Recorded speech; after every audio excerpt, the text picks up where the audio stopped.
We're really happy to have like a lot of the cast and crew here with us tonight, so we're going to do just a quick 10-minute chat with them, reminisce about the movie. So if you guys would like to come down and we'll introduce you. I've got Jocelin Donahue, Ryan Turek, Woronov, AJ Bowen. We also have the composer, Jeff Grace, who composed the score, which is one of my favourite scores in the last 10 years as well. And Graham Reznick, the sound designer. Graham, also.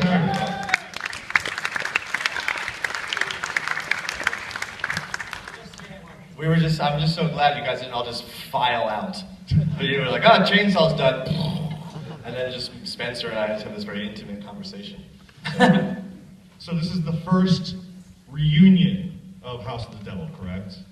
Have you guys done one of these? No, you know, Jocelyn was saying in the lobby it's been 5 years, and I had no concept of that, but I guess you're right. So no. Yeah, you know, it's... Tribeca was 5 years, and then I think it was 4 years for Screen Fest. Right.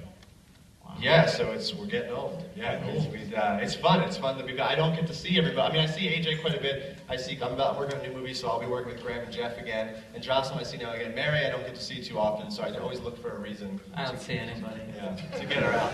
So it's good to be back together. Well, just looking back on the film, I mean, when you talk to other horror critics and fans, you know, they count this film as one of the best one of the best horror films in the last 10 years. How do you guys feel about that?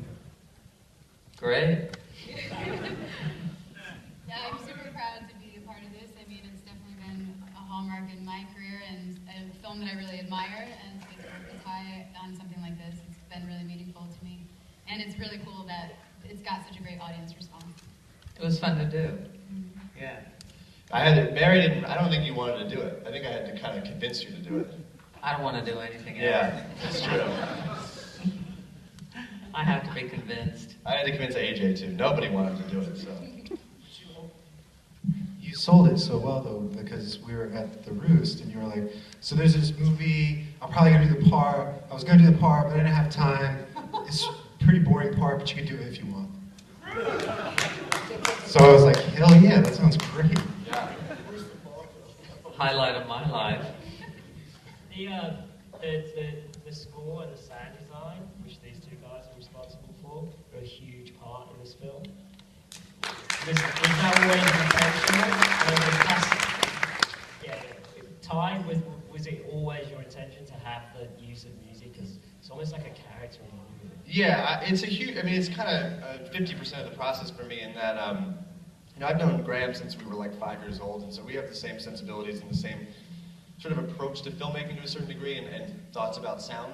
And Jeff had scored all my movies up until that point and continues to do so. And I was just talking to Jeff in the lobby because I'm making a new film now, and I don't use any temp music. So when when the movie's edited together, there's zero music whatsoever. And so it leaves a lot of room for like creative ideas of like, oh, well, this is what I hope happens with the music. And then you like cross your fingers and you work really hard to like make it work. But what that means is it means that the music and the sound design is very specifically arranged to the picture. It's not just like, oh, the tone kind of works. It really has to be like painstakingly exact. But to me, that's exciting. And to me, that makes the music and the sound design and character in the film. And I can't see any other way to do it. So a lot of the success of the film, a lot of the reason this movie is scary or the reason you like it, and certainly the reason we're here with this record release, is because of the two of them.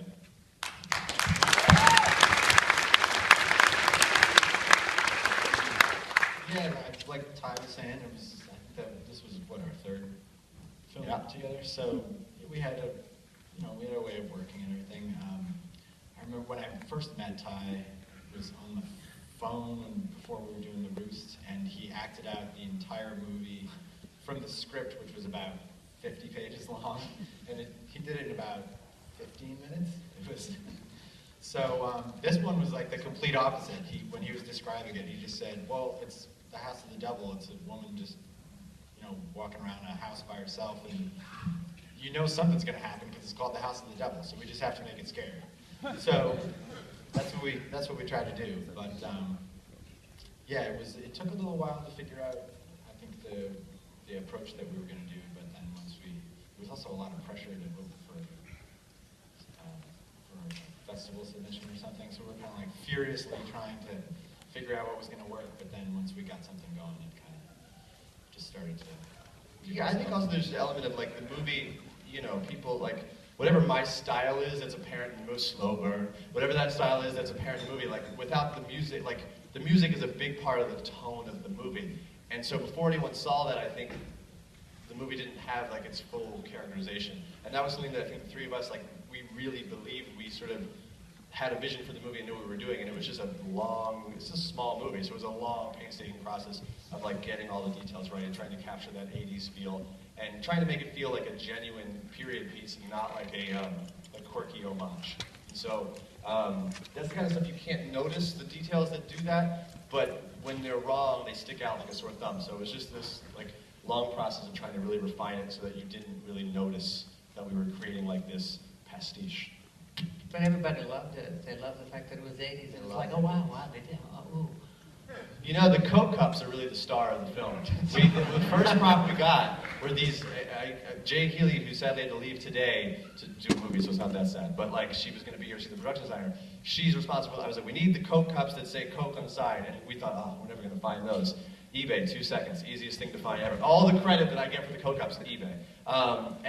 But as soon as you put the Coke cups on the table and someone's smoking in the background, it was like, oh, the 80s. Why do they like the 80s so much, though? They do. They're crazy.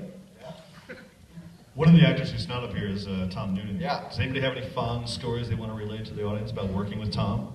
AJ has one about when he met Tom. Borrow this, Jeff. Hey, Mary, it's good to see you again. I played your son in the movie. I know you did. You look great. Thank you. So I was pretty stoked, being a child that grew up in the 80s, when I found out that Frankenstein was going to play my dad in a movie. And it was a night, we were almost entirely, at least when I was there, we were all nights. And I remember I was off that night, but I heard, we were staying, by the way, in case there's anybody left who doesn't know, we were staying at a place called the Yankee Peddler, which was where Ty set the Innkeepers. We were staying, for the shooting of House of the Devil, we were staying in that hotel.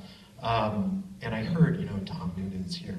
So I ran out to the pass van and thought, oh, cool, I'm gonna meet my dad, we're gonna be best friends. And when he got in, I said, hi, Tom, I'm a huge fan of playing your son in the movie. It's so nice to meet you. And he stared at me, like he poker-faced me for about a minute. And then he turned around, and this is after I'd given him shotgun, by the way. And then he turned around and he didn't talk to me for about 2 weeks.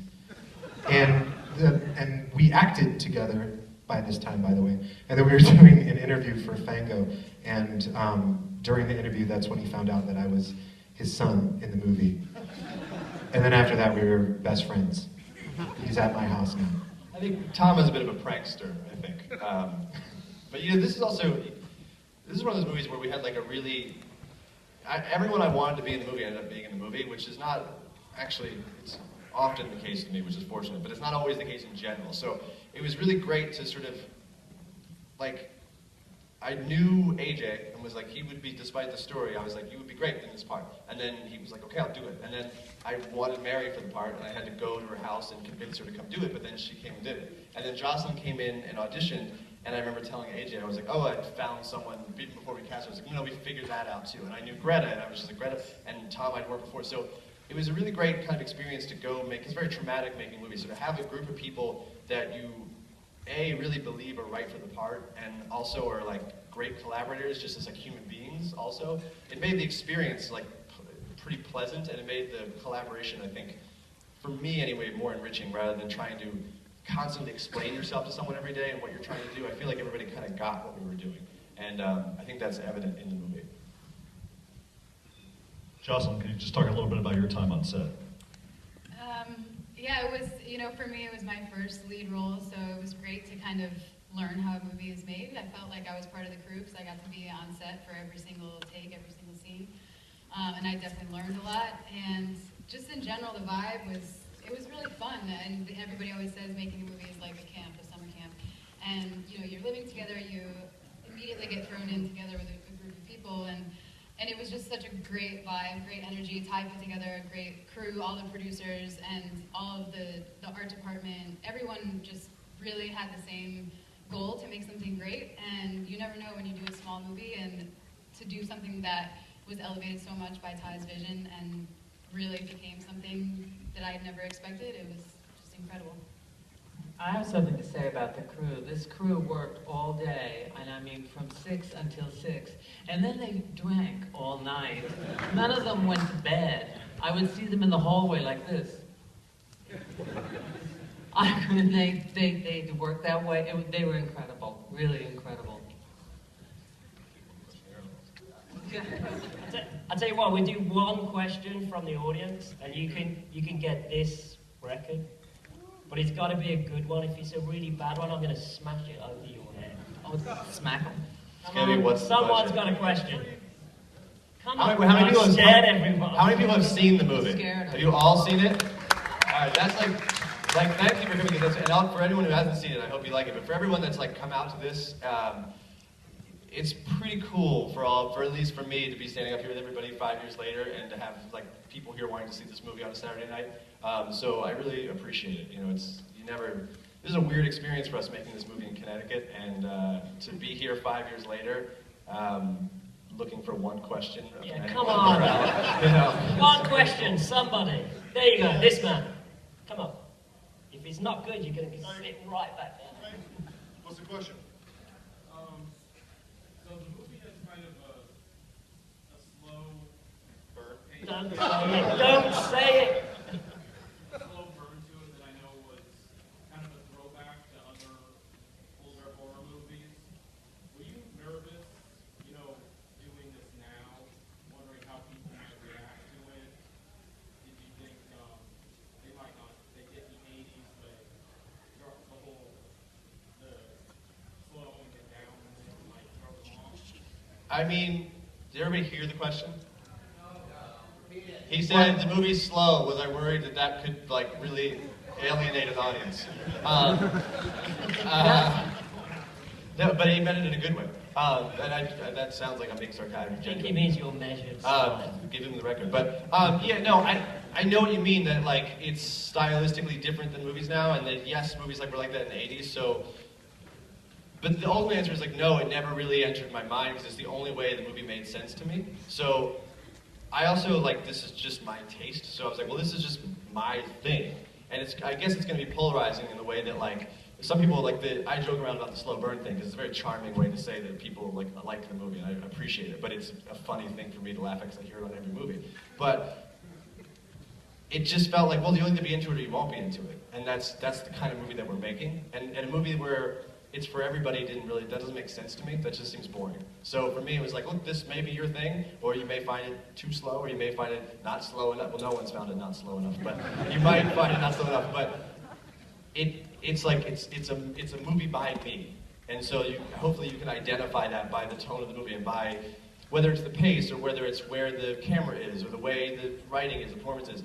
Hopefully there's like something that you can be like, oh, that's that dude that made that movie, and I think so I don't really know any different really. It's just this is just the way I cut it together. I'm like, yeah, that's the only way we can do this.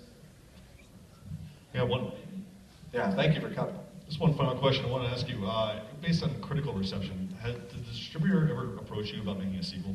Like doing a follow-up? It's, as you've seen with the soundtrack, this is one of those movies where there's a lot of people involved in it. Like, just a lot of people that are never around, and it makes it very complicated to do anything with the movie, which is why it took so long. You got to track down a lot of people to get the soundtrack out. So the same thing goes with the sequel in that it's really not something I have any interest in doing, but it did come up pretty seriously, and if I could do whatever I want with it, because I have an idea for it, and I could bring everybody back, and I've got it figured out, I would do it, but I would only do it that way.